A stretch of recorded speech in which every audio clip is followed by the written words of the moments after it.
चंदे में क्या वाकई चोरी हुई है? अगर हुई तो फिर कितने करोड़ की? 2 करोड़ की, 200 करोड़ या उससे भी कहीं ज्यादा? क्या रामशिलाएं भी गायब कर दी गई?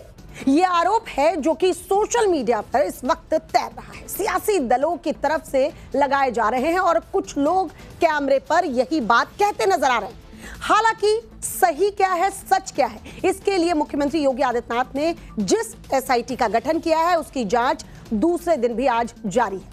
खुद सीएम योगी 19 जून को अयोध्या जा रहे हैं। कथित चंदा चोरी के इन आरोपों से राम भक्त परेशान है, वो हकीकत जानना चाहते हैं। इसलिए टाइम्स नाउ नवभारत की टीम ने उन लोगों से जुड़ी अहम जानकारियां हासिल की जो जांच के दायरे में हैं, जिनका नाम उछल रहा है। वो पहले कैसे थे, अब कितना फर्क है, ये सब अपने स्तर पर हमने समझने की कोशिश की और फिर जो सामने आया उसे अयोध्या स्टिंग के रूप में हम आपके सामने रख रहे हैं। पूरी रिपोर्ट गौर से देखिए, जानिए कि आखिर रियलिटी क्या है, आरोपों में दम कितना है, फिर बढ़ा चढ़ाकर इसे पेश किया जा रहा है क्या, देखिए जरा। अभी तो एक सामने आया कि 7.5 करोड़ 7 करोड़ रुपए चोरी किया इन लोगों ने। इसके पहले 8 महीने का सीसीटीवी फुटेज डिलीट किया है टिन्नू यादव ने। ये लगातार ये काम चल रहा था। हम चोर होते भैया तो 92 से जुड़े हैं, 32 साल हमारा हो गया। आज इनको नजर में आ रहा हम चोर हैं, अचानक ये दिख रहा मेरे पास क्या। कुछ बैंक के कर्मचारियों के ऊपर संदेह हुआ है, क्योंकि बैंक के कर्मचारी ही गिन करके रुपया ले जाते थे। जितने लोग भी ट्रस्ट से जुड़े आज वो सब करोड़ों पे खेल रहे हैं। तो 5 साल के अंदर कहां से ऐसा पैसा आ गया सभी के पास कि सब आज करोड़ों पे खेल रहे हैं। सबके पास गाड़ी घोड़ा बंगले और नौकर चाकर सब है। राम मंदिर में कथित चंदा चोरी के आरोपों में 5 नाम मुख्य तौर पर सामने आ रहे हैं। रामशंकर उर्फ टिन्नू यादव, सोमेश आनंद, गोपाल राय, केडी तिवारी और अनिल मिश्रा। आरोप लगाए जा रहे हैं कि भक्तों ने जिस आस्था और श्रद्धा के साथ राम मंदिर में चढ़ावा दिया था, ट्रस्ट से जुड़े लोगों ने उसका गबन कर लिया और दावे में ये रकम लाखों करोड़ों में बताई जा रही है। शक के दायरे में 48 लोग हैं, ये गिनती बढ़ती जा रही है। टाइम्स नाउ नवभारत लगातार बता रहा है कि कैसे एसआईटी की टीम इन लोगों से पूछताछ कर रही है ताकि कथित चोरी की पहली और आखिरी कड़ी को पकड़ा जा सके। इस पूरे मामले में एक नाम बार बार सामने आ रहा है, वो है टिन्नू यादव का, जिनके बारे में दावा किया जाता है कि वो ट्रस्ट के महासचिव चंपत राय के सबसे करीबी सहयोगी हैं। आरोपों के मुताबिक मंदिर से जुड़े हर टेंडर में इनका दखल रहता है। मंदिर निर्माण प्रक्रिया के दौरान टिन्नू यादव की जिम्मेदारी काफी अहम बताई जाती है। टिन्नू यादव के बारे में ये भी दावा किया जा रहा है कि वो कभी मामूली ऑटो रिक्शा और बाइक से घूमते थे। टाइम्स नाउ नवभारत के संवाददाता मनीष यादव टिन्नू यादव पर लगाए गए आरोपों की सच्चाई जानने के लिए अयोध्या में निकले। एक तंग गली से होते हुए नवभारत रिपोर्टर उस जगह पहुंचे जिसे स्वर्ग द्वार मोहल्ला कहा जाता है। एक नाम इन दिनों विवाद में है, वो नाम है टिन्नू यादव का। टिन्नू यादव पर आरोप लगे हैं कि चढ़ावा जो चोरी का मामला है उसमें उनकी भी भूमिका है। उनके घर की स्थिति समझ लेते हैं। देखिए ये गलियां हैं और यहाँ पे टिन्नू यादव जी का मकान है। राम मंदिर मामले में उनका नाम सामने आया है। पूरे विवाद मामले में 32 साल से ट्रस्ट से जुड़े हुए हैं। ट्रस्ट चूंकि नया बना था, राम मंदिर से 32 साल से जुड़े हुए हैं। ये उनका घर है, देखिए 2 मंजिल घर है। आरोप लगा रहे हैं कि उनका घर आलीशान है। कहा जा रहा है कि उनके घर पे कई सारी गाड़ियां खड़ी रहती हैं, लेकिन आप घर की स्थिति देखिए। ये छोटा घर है उनका। यहाँ पे ये गेट बना हुआ है, ये देखिए ये गेट है और ये घर बना हुआ है। नवभारत संवाददाता ने टिन्नू यादव के घर को नॉक किया तो वहां उनकी पत्नी मिली जिनका नाम पूनम यादव है। टिन्नू यादव की पत्नी ने ऑन कैमरा सभी आरोपों को नकार दिया और इसके पीछे बड़ी साजिश बताई। पत्नी है टिन्नू यादव जी? उनकी पत्नी। अच्छा, कब से जुड़े हुए हैं टिन्नू यादव जी मंदिर से? 97 से। अच्छा, 97 से जुड़े हैं। परेशान है आप? बहुत ज्यादा, क्योंकि 1 हफ्ता 15 दिन से इतना मानसिक टेंशन हमको मिल रहा है कि आपसे हम क्या कहें। ये कहा जा रहा है कि पहले वो ऑटो चलाते थे और अचानक फिर उनके पास संपत्ति ऐसा कुछ नहीं, ऑटो था 2-3 ऑटो था। बहुत अच्छे परिवार से हम लोग हैं। हमारे ससुर जी नए घाट में उनका दुकान था, अच्छा खासा होटल था। आरी बगल पूछेंगे किसी से सब बताएंगे, ऐसा नहीं था। और चढ़ावा प्रक्रिया से कोई नाता नहीं? कोई देना नहीं भाई, उसमें बैंक वाले हैं, कार्यकर्ता, जैसे आप 4 लोग हो गिन रहे हो, पुलिसकर्मी, उनकी जिम्मेदारी है ना, कौन आ रहा क्या लेके जा रहा, हमारी जिम्मेदारी है नहीं। और जो महिपाल बोला है 2021 का लेखाधिकारी, हाँ कोई था, लेकिन उसके बाद ये आए ही नहीं। वो भी हमको पता लगा है कहीं से कि वो भी 15-20 दिन पहले आया था दर्शन करने। वहां के बड़े लोगों उसको अपने रूम में बैठा के भड़काया गया कि फलाने के खिलाफ बोलो। टिन्नू यादव कहाँ हैं, ये सवाल जब पूछा गया तो जवाब दिया कि राम मंदिर में अपनी ड्यूटी कर रहे हैं, जिससे 27,000 रुपए महीने की तनख्वाह आती है। नवभारत संवाददाता ने इसके बाद टिन्नू यादव से फोन पर संपर्क किया।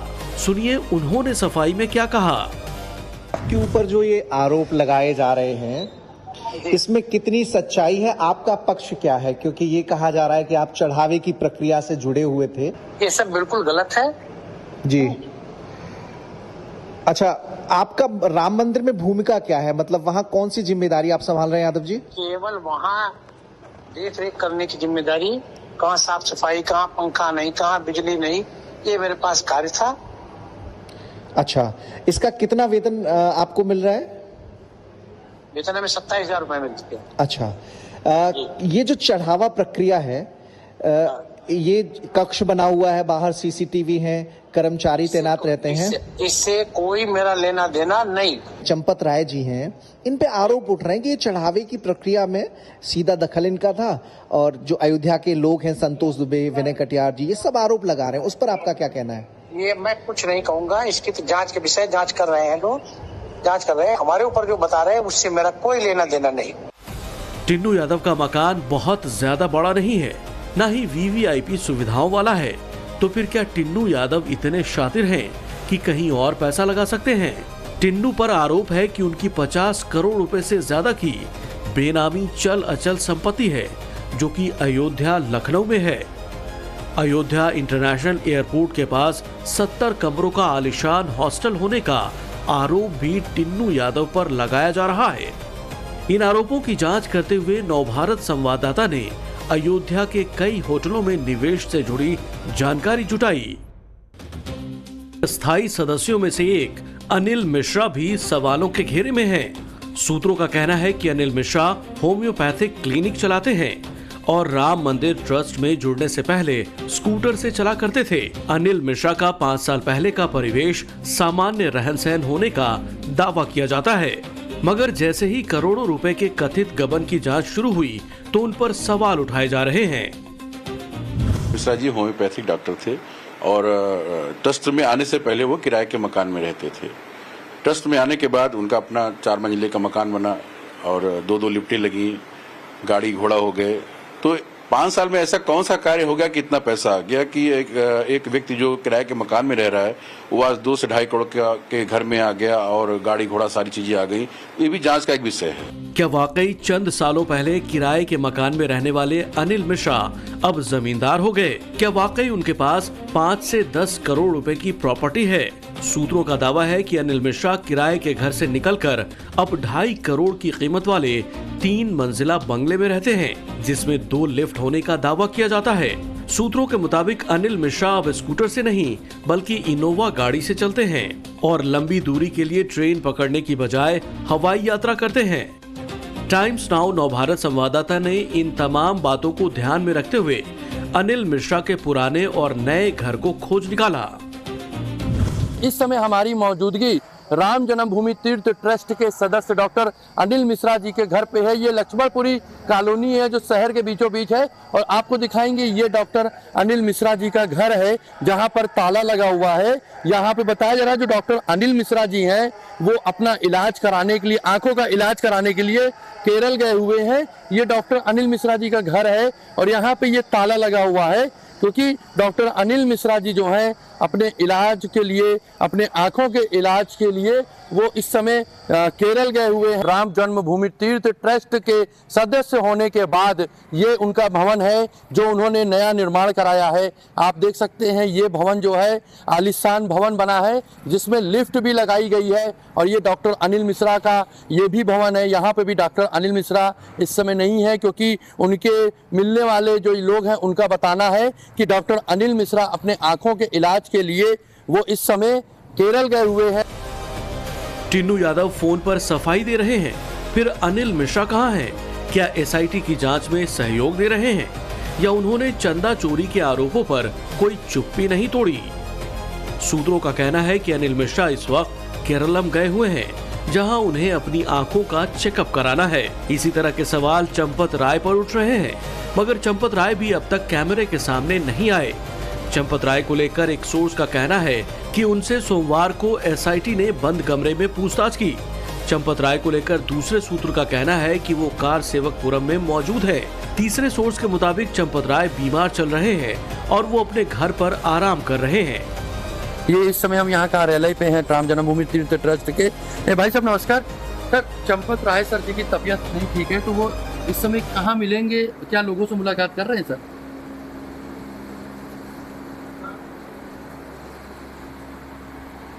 जी सर।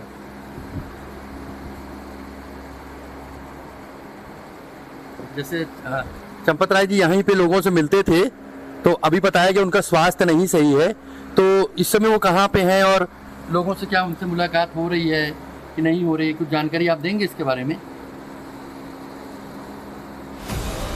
चंपत राय से जुड़ी जानकारी उनके कार्यालय पर नहीं दी जा रही, मगर विनय कटियार का दावा है कि वो जल्द ही चंपत राय से मिलकर उनका पक्ष जानेंगे।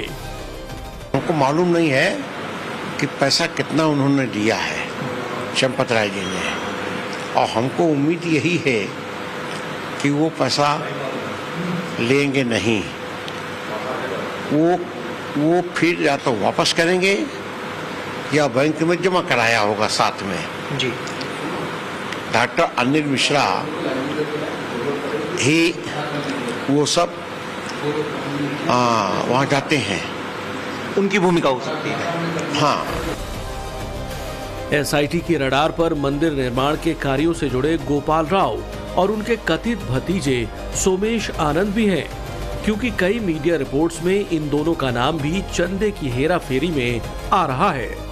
सोमेश आनंद पर आरोप लगाया जा रहा है कि वो बीते 1 साल में कई बार कर्नाटक गए। इस दौरान वो ट्रेन का इस्तेमाल करते थे और अपने साथ भारी भरकम बोरे ले जाते थे। हालांकि वापसी के लिए वो हवाई सफर को चुनते थे।